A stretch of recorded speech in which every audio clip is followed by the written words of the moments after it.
Magandang hapon mga kaibigan, at sa hapong ito, review natin yung yung tanungan portion nung si Erwin de la Cruz naman ang nagtanong kay Father Darwin. Kung napansin ninyo kaninang mga alas 12 ng tanghali, ni-review po natin ni-reply po natin yung mga tanong ni Father Darwin kay Erwin de la Cruz. At nakita naman na mga matitinong tanong ang mga itinanong ni Father Darwin kay Erwin de la Cruz. At dahil sa napapagalitan siya ng moderator, gusto niyang makaganti kay Father Darwin.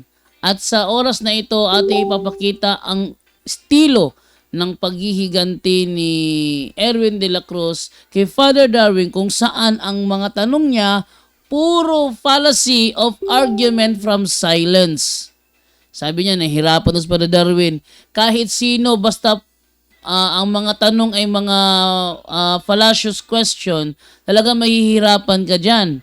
Kaya nga si Father Darwin, sa halip na sumagot ng naayon sa gustong isagot ni Erwin de la Cruz, ang sinasabi lang ni Father Darwin, implied. Implied. Nandyan, implied. No? So, yan ang ibig sabihin yan. Dahil sa kanyang pagkadesperadong makaganti, lahat ng tanong niya, puro argument from silence fallacy. Ano ba yon? Ang argument from silence fallacy is a logical error where someone concludes something is false or non-existent because it isn't mentioned in a source, treating the absence of an evidence as evidence of absence. Ang argument from silence ay isang kamalian kung saan ginagawang ebidensya ang katahimikan o hindi pagbanggit ng isang source upang patunayan na hindi nangyari o hindi umiral ang isang bagay.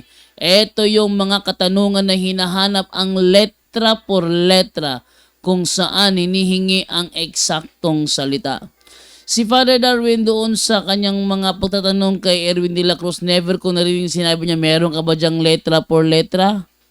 Pero itong si Erwin de la Cruz, sa tanong niya, puro letra por letra.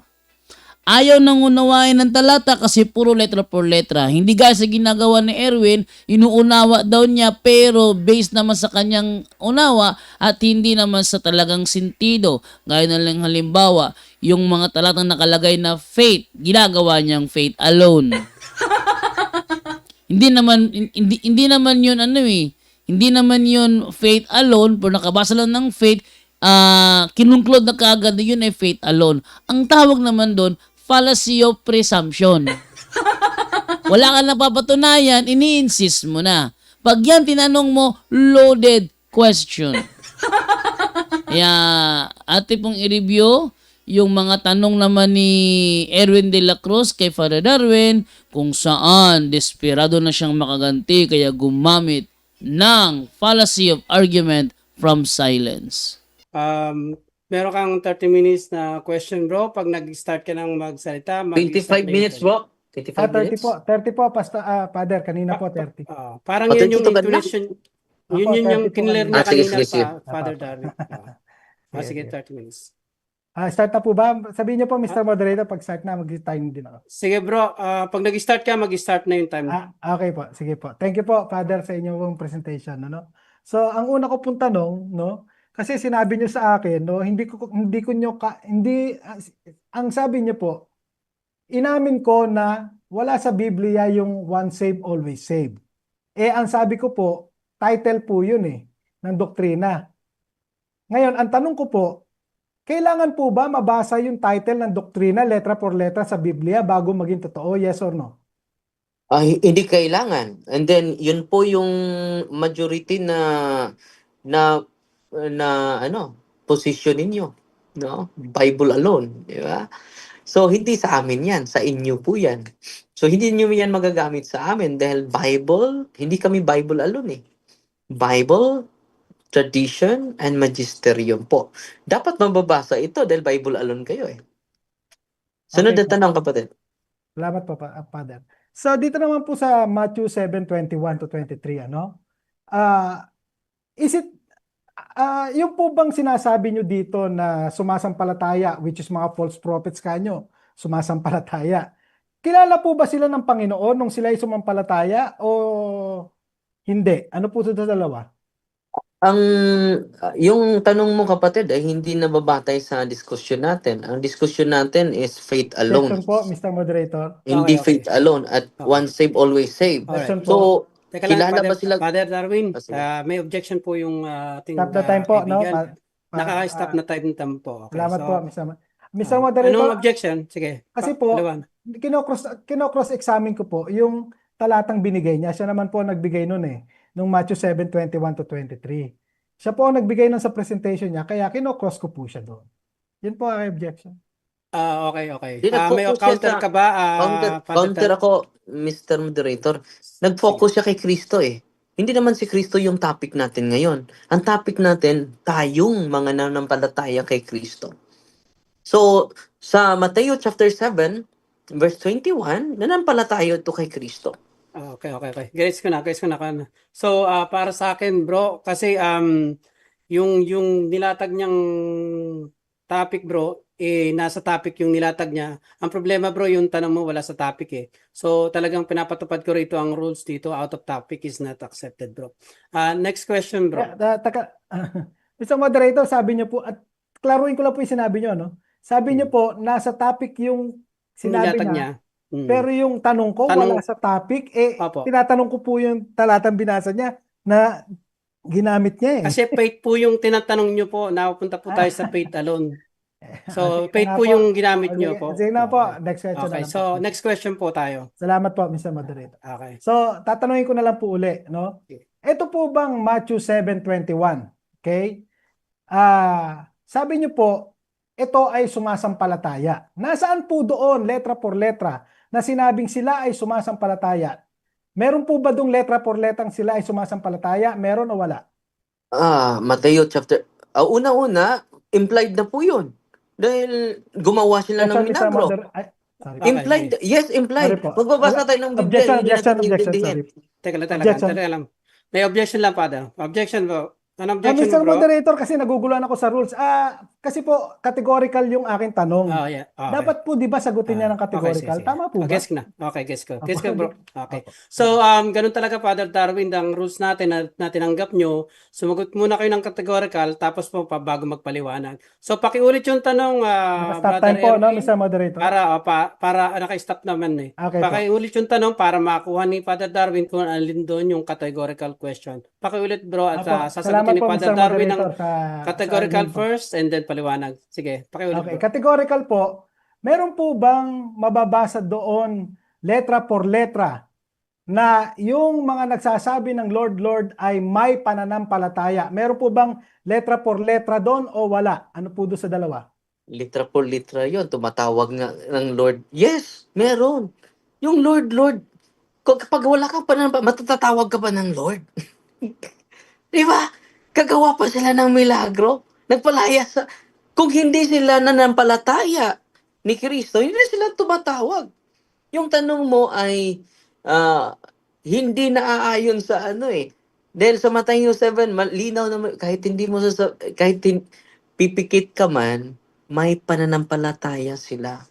Dahil nakagawa sila ng maraming milagro sa pangalan mo. Hindi sa pangalan nila. Next question. So meron. Again, ulitin ko Impliedly. po ang tanong, Father, ha? Meron po bang nakasulat letra por letra na may pananampalataya sila? Meron po bang gano'n na Meron, letra yes, por meron. letra? Yes Meron. or no? Sagot, meron. Kaya nga tumatawag na Lord. Meron eh. Kung hindi yan tumatawag na Lord, wala silang pananampalataya.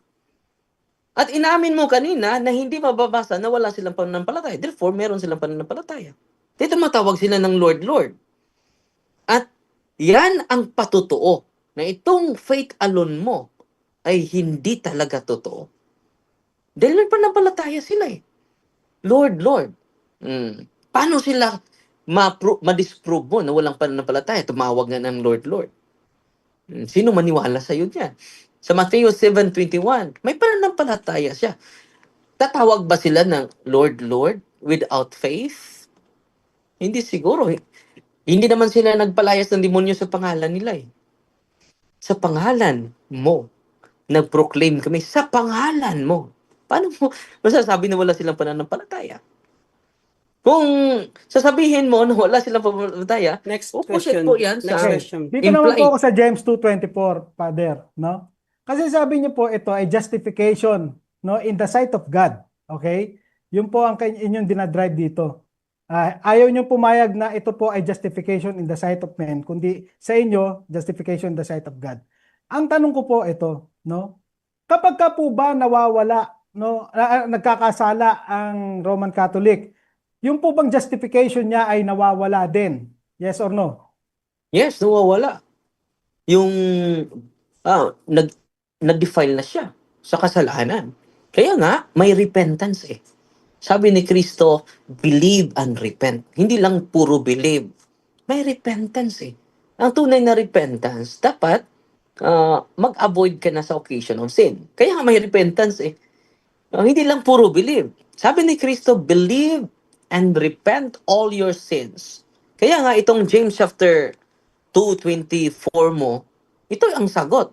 Na hindi talaga faith alone. You see that a man is justified by works, not by faith alone. Ito po ay, salamat ako na kinukote mo ito. Contrary po ito sa inyong stand po. Ito po ay gawa ng Espiritu Santo. It is the work of the Holy Spirit ang dialogue natin. Buti na sinasabi mo ito. At yung talata mo ay hindi Next sumasang-ayon question, bro. sa Next faith question. alone. Ang tanong ko naman po, ang follow-up question ko, nasaan po, meron po bang verse sa Bible, word for word, letra por letra, na sinabing justification can be lost? Meron po bang word for word at letra o letra por letra na ganung talata? Meron o wala? Meron po na basahin natin. No. Ito po, yun nabasa ko na eh. If anyone does not abide in me, does not abide in me, he is thrown away like a branch and withers, and the branches are gathered, thrown into the fire and burned. So dito mga kapatid, malinaw na malinaw.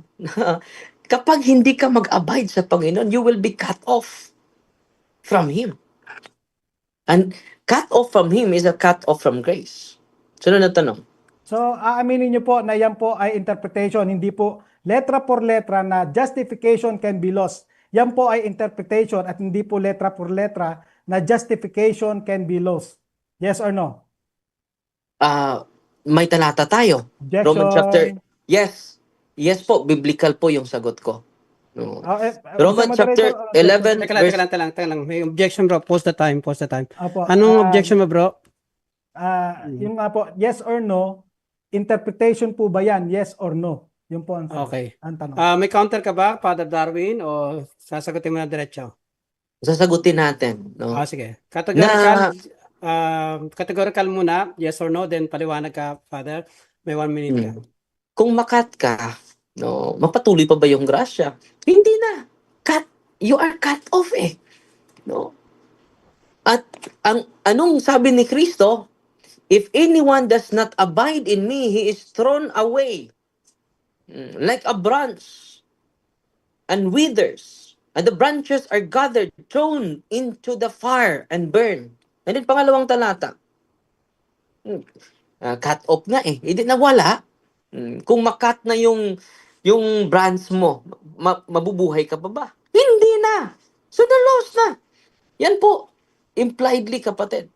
And then sabi ni San Pablo, Romans chapter 11 verse 22, provide you continue in His kindness. Continue po.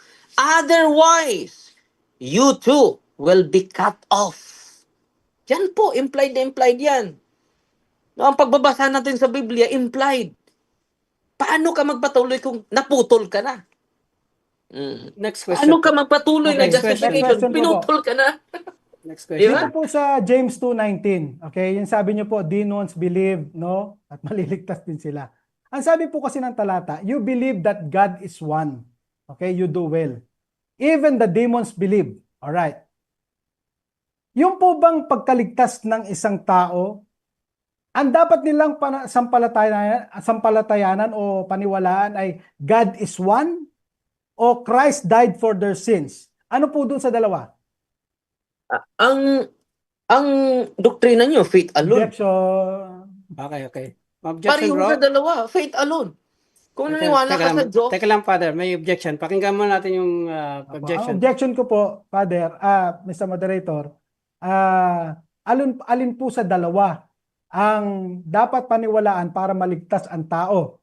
God is one or Christ died for your sins? Okay. Ano po doon sa May dalawang counter ka dapat ba, paniwalaan o- para maligtas ang tao? Yun po. unang-una, yung explanation niya ay hindi na po yan kasali sa faith alone. Ang wala namang sinasabi dito faith alone, faith in God or faith in the death of Jesus Christ. Rule out, Mr. Moderator. Sa Okay. wala yan sa Okay, yung guess definition ko na, mo, guess ko wala na. yan. Wala yan sa topic natin. Teka lang. So as long as you have faith in Okay. God, wala yan.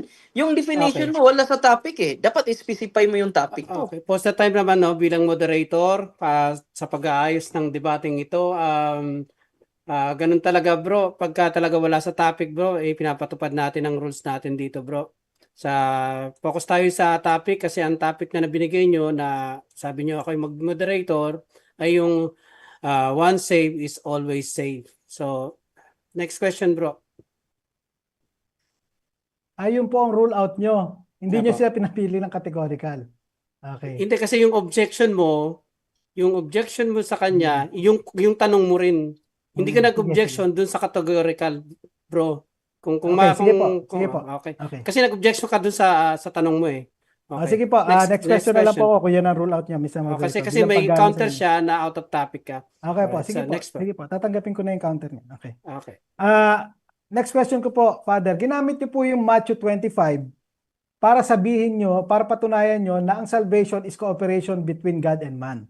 Tanong, meron po bang letra por letra na sinabi doon sa Matthew 25 verses 31 to 46 na salvation is cooperation between God and man? Letra por letra. Meron po ba nakasulat na letra por letra? Yes or no?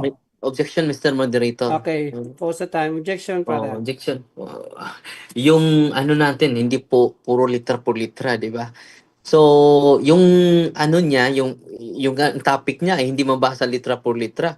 At kung ganon yung basihan niya, so hindi siya makapasa nito. Dahil inaamin niya yung one save, always save, hindi mababasa sa Biblia. Okay, So, okay. i-refine niya yung Counter question objection. niya dahil maging inconsistent siya sa kanyang Pakinggan po topic. natin yung counter na pakinggan mo. Anong counter mo, bro? Erwin? Opo. Valid po ang tanong ko, Mr. Moderator. I'm asking a question, cross-examining yung kanyang explanation doon sa Matthew 25. Okay? Kaya, yun po ang tanong ko. I would like to enforce it. Hindi siya po dapat mag-rule out, Mr. Moderator. Sagutin niya po ang tanong ko. Okay.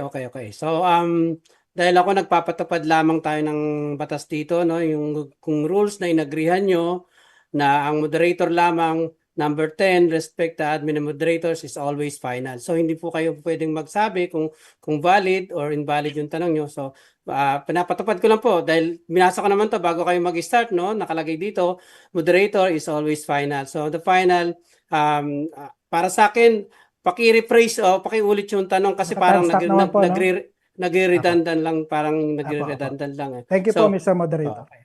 So, Naka-stop time naman po, Mr. Moderator. naka-stop na. Pakiulit yung tanong. Eh, may just know Tapos, kung ilang oras na lang po. Anong ilang oras? 19 minutes pa. 19 19 minutes 19 minutes pa. Okay. sige, Okay. sige. Pakiulit yung tanong, tapos Opo. try niya kung Salamat sasagutin. Pag hindi po masasagot niya, edi next question po. Okay, Okay, po. sige. Ito po ang tanong, ulitin ko po, Father. Ginamit niyo po yung Matthew 25 verses 31 to 46. No, ang sabi niyo po doon, ito ay nagtuturo ng salvation is cooperation of God and man. Yan po ang sabi niyo kanina, statement niyo po yan. Ngayon, ang tanong ko naman po ito. Meron po bang nakasulat doon sa Matthew 25, 31 to 46 na salvation is cooperation of God and man? Letra por letra. Meron po ba nakasulat na ganun doon? Ang sagot, walang mababasa pero implied. No. Okay. Para nakapuntos ka. No, yung topic mo hindi nga mababasa sa Biblia eh. Di Okay, ba? next At question. Okay na. Sinasagot na po. Pagka kasi wala na tayo. Next question na po yun. Okay, thank you po, Next Mr. question. Moderator. Wala. Okay. Ah, dito pa rin po ako sa Matthew 25. Sabi niyo po kasi doon, yung kambing naniwala yun eh. Yun po ang exact term nyo. Meron po bang sinabi doon, no? Na yung goats I have faith. Okay? The goats have faith. Letra por letra. Meron po bang sinabing ganun doon na letra por letra sa ang Matthew sagot 25? meron impliedly. Meron impliedly. So, ito yung sagot ko. 1 minute ako eh. Sa Mateo 25, tumatawag sila ni Kristo. Panginoon, Panginoon, kailan ka ba nagugutom? Panginoon, Panginoon, kailan ka ba nabilanggo? No. So alam nila, naniniwala sila. Kung wala silang pananampalataya, bakit tatawag sila ng Panginoon? Kung wala silang pananampalataya. Dito mga kapatid, ito po ay very opposite sa iyo. At itong talatang itong kambing, very in line sa faith alone. Nananampalataya lang sila, walang gawa. And then, ito po is a dead faith. At ito po ang isa sa mga example sa pinatunayan mo, faith alone. Once saved, always saved. Kung ito, mga taong ito, may pananampalataya, dapat maligtas ito. Dahil Next hindi question, ito bro. naligtas, Okay. Next therefore yung question, So, bro. lumalabas po, Father, kapag nagsalita ang tao na Lord, Lord, dito sa Matthew 25 at doon din sa Matthew 7, ipinagpapalagay nyo na kaagad na yon ay may pananampalataya. Yes or no? yes, tumawag nga eh. Mateo 7:21, nakagawa nga ng milagro eh. Paano mo logically conclude na wala silang pananampalataya? Maging illogical ka niyan. No? Nag-proclaim sila sa pangalan mo. At magaling yung mga tao sa pangalan mo, hindi naman sa pangalan nila. Kung sa pangalan nila, maging logically true ka yung statement mo. Pero, meron sila, tumatawag sila sa Panginoon. So, hindi sapat yung pananampalataya pala. At kung totoo itong doktrina na pinopromote mo, once saved, always saved, una itong maligtas. No, delikado yan, doktrina mo kapatid. Sunod na tanong. So, balik po ako doon sa Matthew 7. Kung sumampalataya po sila, no? Bakit po hindi sila, bakit ang sabi sa kanila ng Panginoon, I never knew you? Ibig sabihin, nanampalataya na sila pero ang sabi ng Panginoon, I never knew you. Tatanggapin niyo po ba? Yes or no? Dapat mag-isip ka na. Objection. Okay, may objection. Yes, sir. Tinatanggap ko yung... Teka lang, anong tanong mo? Tatanggapin ko yung sinabi mo? Teka lang. Yes, May sir, objection no po. Teka lang po. Pakinggan natin yung objection ay Apo, Brother yes, Erwin. yes or no po, categorical po yung tanong ko, Mr. Moderator. Sige. Ulitin Okay. mo yung tanong. Pakiulit yung Ulitin tanong, ko bro. po yung tanong. So, sa Matthew 7, okay? Ang sabi niyo po doon, no, may pananampalataya 'yon. Yung nagsasabi ng Lord, Lord. Pero ang sabi ng Panginoon, I never knew you. So, tatanggapin niyo po ba na yung sumasampalataya na 'yon, ang sasabihin ng Panginoon sa kanya, I never knew you? Yes or no? Hindi ko tatanggipan yung conclusion mo. Ang malinaw na delikado yung teaching mo na faith alone lang. Sasabihin ng Panginoon, who you na. Delikado. Ma-apply yan sa'yo. Dahil faith and good works talaga. No? At kung i-connect mo sa Matthew 25, yung mga mabuting kambing, mabuting tupa, no?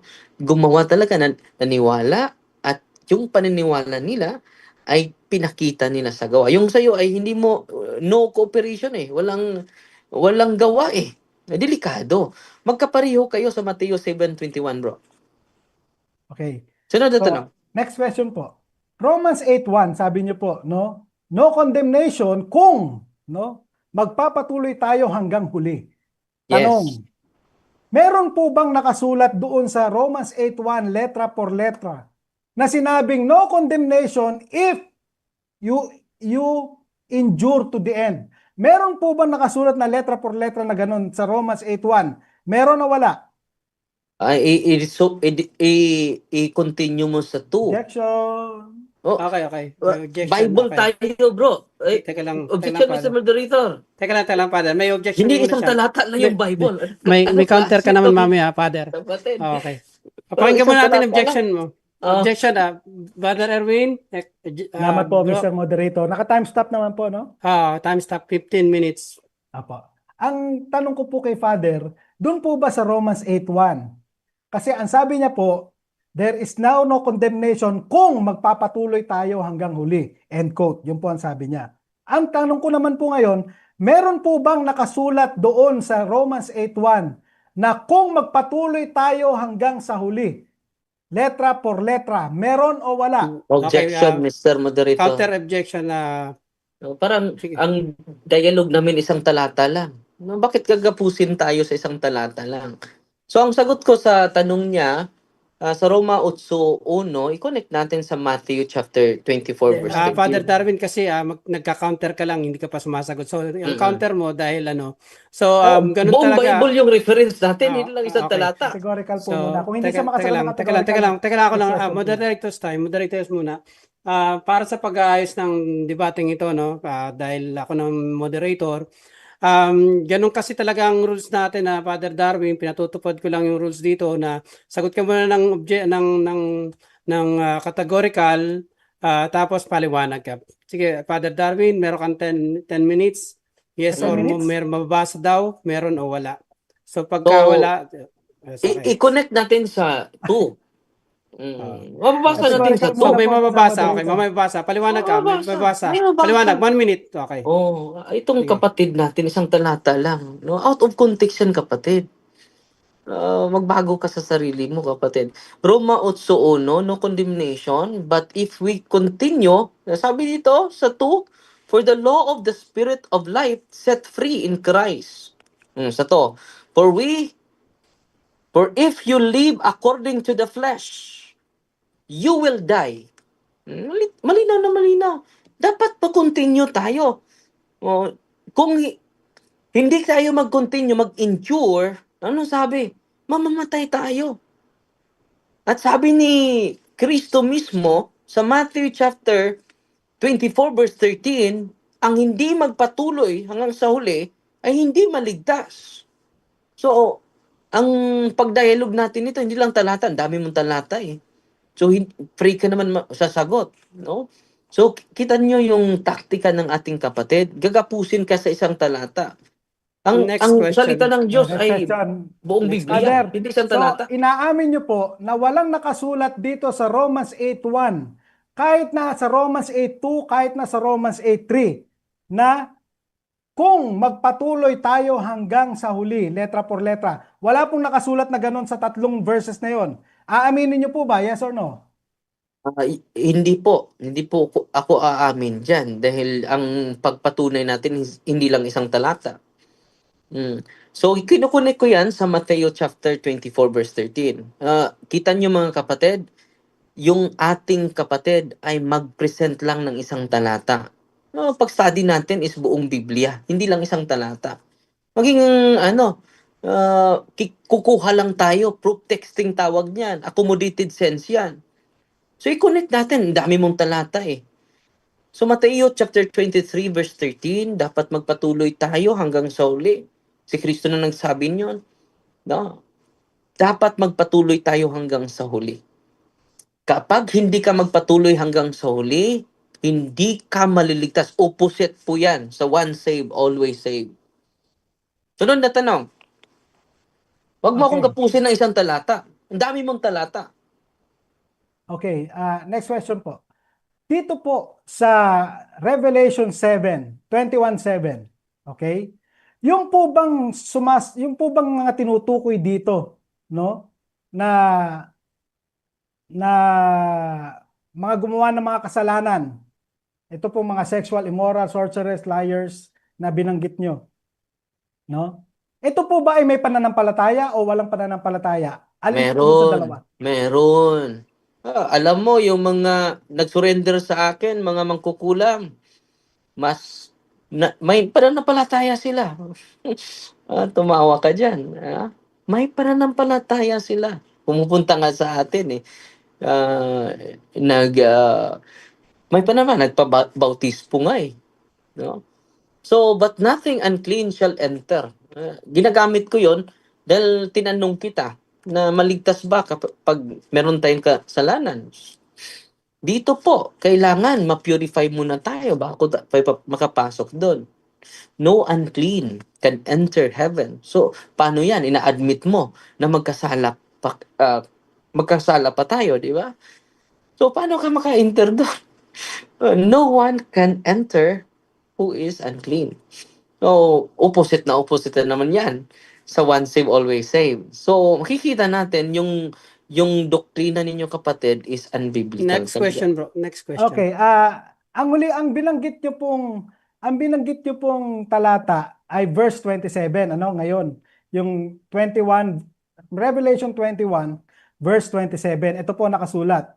But nothing unclean will ever enter it, nor anyone who does what is detestable or false, but only those who are written in the Lamb's book of life. Tanong, yung po bang mga nakasulat sa book of life, no? Sila po ba ay nakasulat na before the foundation of the world? Yes or no? Nakasulat na. Nakasulat na. Ang problema nito kapag hindi ka mag-endure, no? And then kung may kasalanan ka pa, hindi ka makapasok doon. So kaya nga may paraan kami. Kayo wala kayong paraan eh. Sa amin meron kaming paraan para ma-purify, para makapasok kami sa kaharian ng Diyos, no? So, yang talatang iyan patunayan na yung argumento ninyo, dahil imperfect, inaamin mo naman, imperfect tayo, so hindi talaga tayo makapasok doon without purification. So, kung ma-purify ka na, kasali ka na sa aklat ng buhay, kapatid. At delikado po kapag faith alone lang. Matthew chapter 7, verse 21, nag-proclaim sila sa salita ng Diyos, nag-proclaim ka rin, gumagawa ng mga milagro, ganun din. Di ba? Pero sabi ni Kristo, Next question, bro. mataas Next yung question. pananampalataya So, nila. ang ibig niyo po sabihin, Father, dito sa Revelation 21 verse 27, yung mga nakasulat sa Book of Life, pwede rin po silang maging unclean? Ganun po ba ang paliwanag nyo? Yes. Sabi mo, kasali ka nun. Di ba? Unclean ka. No? And then, kapag nanatili ka pang unclean, hindi ka makapasok doon. Nandiyan sa Biblia eh. Pero nakasulat ka doon. I-purify ka muna. Kaya nga may purifying state kami. Ang problema sa inyo, wala. Di ba? Delikado po. So, dito kapatid, ang nakasulat sa Biblia, faith without good works is dead. So, sasabihin mo, disqualify mo yung work. At sabi ni ni Apostol James, faith without good works is dead. So, delikado po yung faith alone. Yung faith alone, wala na yung gawa eh. No? Delikado yun. At yung once saved, always saved, hindi totoo yun. Dahil kung totoo yun, maligtas yung Matthew chapter 21, yung mga kambing. Dahil faith alone lang sila eh. At may pananampalataya din. Next question. Sunod na tanong. Follow-up question po. Dahil sabi nyo, no, dito yung mga nakasulat sa Book of Life, pwede rin maging unclean. No? Sabi nyo kanina. Sagot nyo, yes. Ito po ang follow-up question ko. Ang sabi po kasi ng verse, but nothing unclean will ever enter it, nor anyone who does what is detestable or false.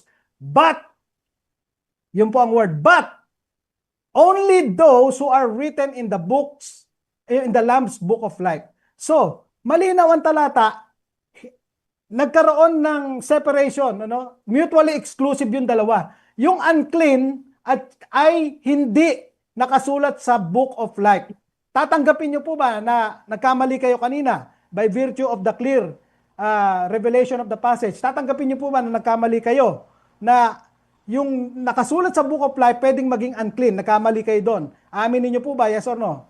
Kung nagkamali ako, meaning perfect. Kung nagkamali ako, Okay. May object ka lang, Father. Sabi mo, Yes teka lang. o Ka ba? muna po. Yes or no Okay. po muna. Okay, so papasok tayo dun sa rules natin, number 3, no? So, sagot muna ng categorical bago ka sumagot. So, Father Darwin, parang alam ko na yung objection ni Bro Erwin na kailangan talaga dito kung sumagot ka ng categorical, yes or no, then may 1 minute ka naman para Okay. magpaliwanag. Hindi po ako nagkamali, kapatid. Unang-una, sabi mo makapasok yung may kasalanan eh. Ikaw yung nagkamali. Dahil sa talatang iyan, pinatunayan kahit yung may kasalanang maliit, hindi makapasok. Kahit maliit na kasalanan, hindi makapasok. So, ikaw yung nagkamali. Sabi mo makapasok kahit may kasalanan eh. So, kaya ginagamit ko yan eh. Sa tanong mo kanina, na kahit makasala ako, ma-purify ako dahil sinisave naman ako ng Panginoon. No, dapat may cooperation yan. The grace of God will operate when we cooperate. So, ikaw yung nagkamali, kapatid. Sabi mo makapasok doon kahit may kasalanan. Sabi ni Apostol San Juan, hindi makapasok kapag may kasalanan. So, ikaw yung nagkamali, kapatid, hindi ako. Sunod na tanong. Okay, para sa audience to, no? Ulitin ko po ang tanong. Ang sabi niyo po, yung mga nakasulat sa Book of Life, pwedeng maging unclean. Yun po ang malinaw ninyong assertion kanina. Pero ang sabi ng verse 27, but nothing unclean will ever enter it, but only those who are written in the Book of Life, end quote.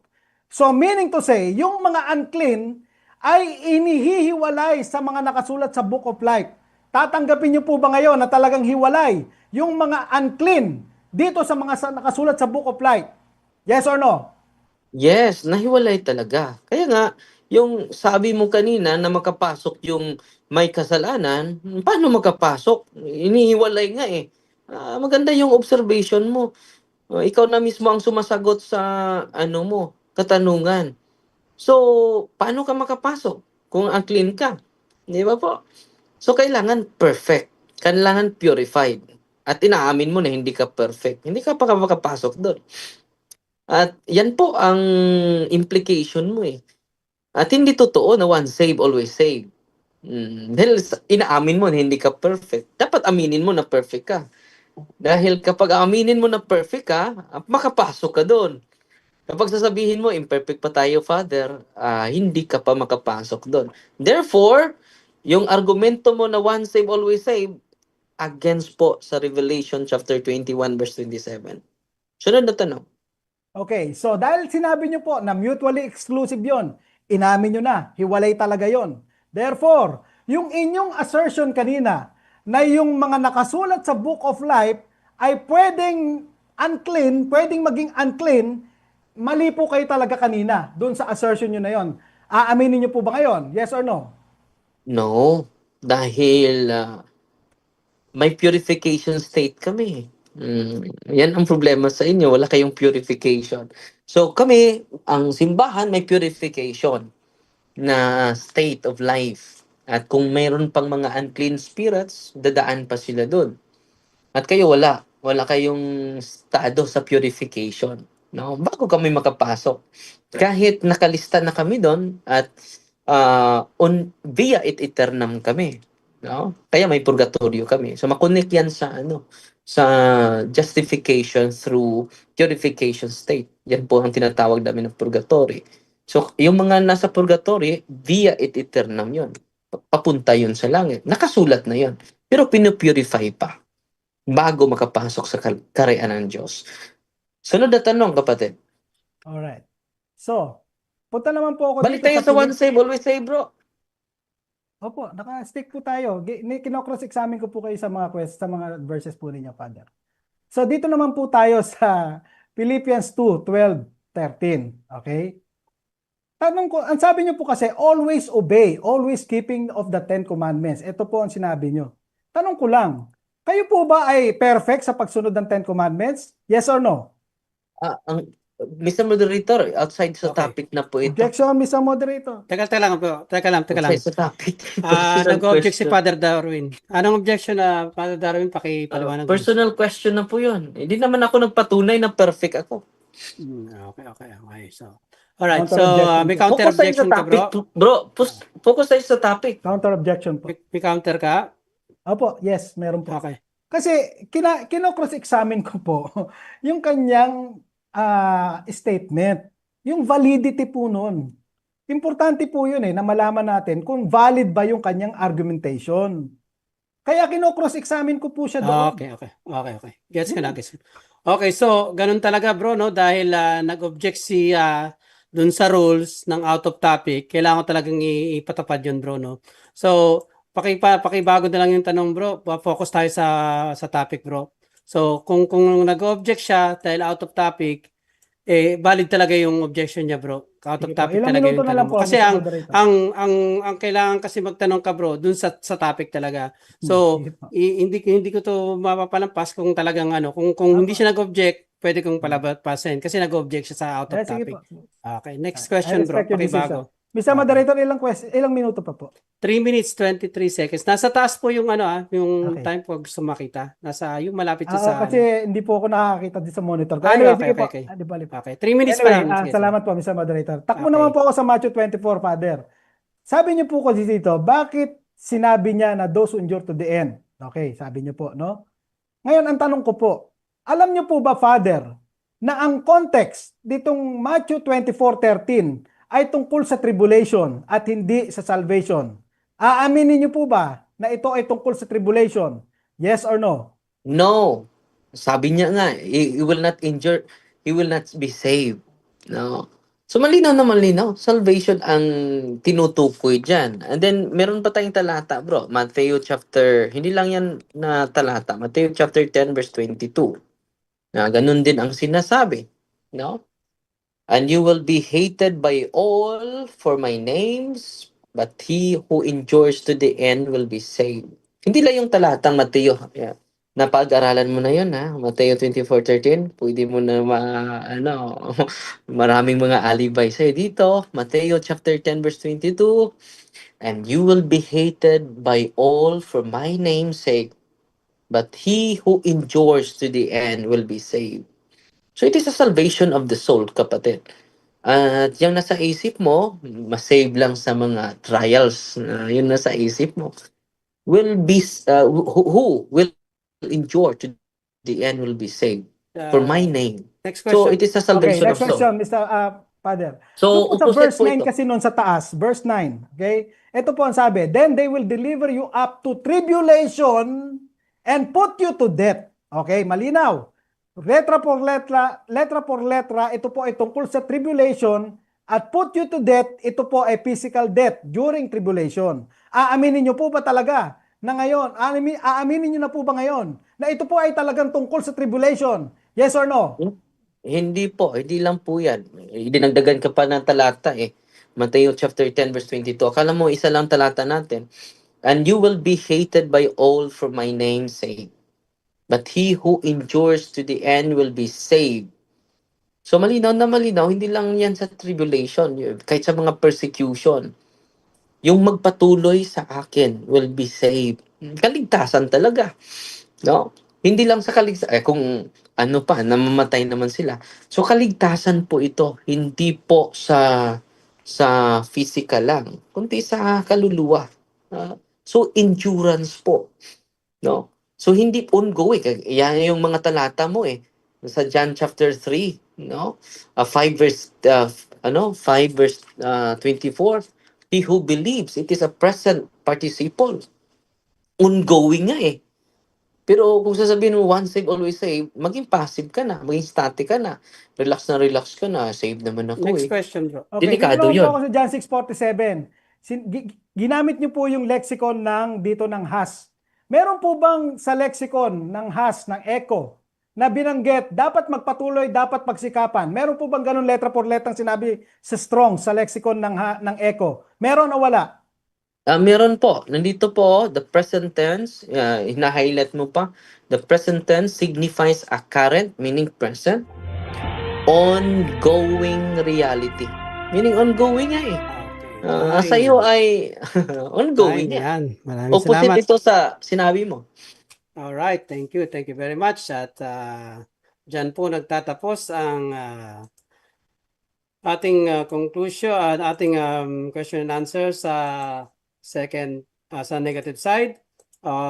Punta naman po tayo sa ilang minuto ba yung inyong 10 minutes po, conclusion Mr. is Mayor. 10 minutes na? 10 minutes. So normally talaga ang nagko-conclusion is sa unang conclusion is ang negative side. So Father Darwin, meron kang 10 minutes para sa iyong conclusion. Pag nagsalita ka na, Father, mag-start na po yung time. Okay, magandang gabi mga kapatid. Kita natin mga kapatid, kahit yung lexicon niya ay ongoing reality. Hindi po static reality. Kung static reality yon, yung doktrina niya na once saved, always saved, okay yon. Di ba static eh, once saved. Kaisa lang. Once saved, always saved. Pero inaamin naman niya, pero hindi po ito yung posisyon ng mga Katoliko ha, Bible alone. Yung question niya, yun po yung prinsipyo nila, pero hindi po yun prinsipyo natin na litra por litra. Pero binabalik lang natin yung prinsipyo nila. Mismo sila hindi makapasa sa prinsipyo nila. Pero ulitin ko, hindi po tayo Bible alone. Ang simbahang Katoliko, Bible and tradition and magisterium po. At kita-kita ninyo mga kapatid, ginagamit din niya yung Revelation chapter 21 verse 27. Sabi niya, opposite na opposite sa one saved, always saved or faith alone. Di ba? At inaamin niya na sa diskusyon niya, hindi naman tayo perfect. Ang Diyos naman ay yan po yung sa affirmative speech niya. So therefore hindi pa siya makapasok sa kaharian sa langit. Di ba? Revelation. Kaya nga, ginagamit natin itong Revelation chapter 21 verse 27. Pag patunay na kailangan natin ng repentance bago tayo makapasok sa kaharian. Kaya nga, sa simbahang Katoliko, meron tayong Sacrament of Reconciliation. Pupunta kayo sa pare for absolution for all your sins. Kaya nga, repent, believe and repent. Sa kanya, ang ina-highlight niya is believe lang eh. At hindi naman na inline sa kanyang topic. Hindi talaga siya nakapatayo sa kanyang topic. Bakit po? Bakit po? Kung totoo itong Matthew chapter 7 verse 1, pati kambing maligtas. May pananampalataya eh. At sabi niya, wala yung pananampalataya eh. Paano tayo maniwala? Na tumawag nga sa kanya, Lord, Lord, Lord. At paano tayo maniwala sa kanya na wala itong pananampalataya? Na nakagawa pa ng malabing milagro sa pangalan mo, sa pangalan ni Kristo. Di ba? At ipapaniwala pa tayo na hindi sila naniniwala para maligtas siya sa kanyang mahirap na doktrina. Mahirap patunayan. Sinusundan ko siya, di ba? Saan mababasa sa Biblia yung faith alone? Wala po. Dinagdagan nila yung banal na kasulatan ng term alone po. So, kung makinig ka, kaya nga, sinasagot natin siya para malinawan naman yung mga Katoliko. No? Kung totoo na consistent itong doktrinang ito, hindi consistent sa salita ni Kristo eh. Sabi ni Kristo, those who will not abide with me will be cut off. Paano magpatuloy yung justification? Na-cut off ka na eh. Example, ito, puno. At ito yung sanga. Na-cut off na yung sanga. Magpatuloy ka ba? Ano mangyari yung na-cut off? Hindi mamamatay na. Di ba po? So, hindi magpatuloy kapag hindi po mag-abide. At anong akala niya? Isa lang yung talatang ginagamit natin, Matthew chapter 24 verse 13. Sabi niya, yung salvation niyan ay tribulation. Kung makikita litra po litra, baguhin yung meaning. Ito talaga yung taktika ng ating mga kapatid. Pero mga kapatid, he who endures until the end will be saved. Yun po ang salita ni Kristo. Dinagdagan ko ng talata na siya. meron pala bang, may iba pa bang talata si Father Darwin? Akala ko Mateo 24:13 lang. Mateo chapter 10 verse 22. Malinaw na malinaw yan. Anong sabi niya? Ah, ah, Sabi ni Apostol, ni Kristo, and you will be hated by all for my name's sake, but he who endures to the end will be saved. Sabihin niya, tribulation lang yan. Salvation ang tinutukoy natin. Salvation yung topic natin. Kung merong mababasa sa Biblia, mm, itwist. Kung wala naman mabasa sa Biblia, magpalakpak. At alam nyo, sa inyo yan eh. Hindi naman yan position namin ng Bible alone.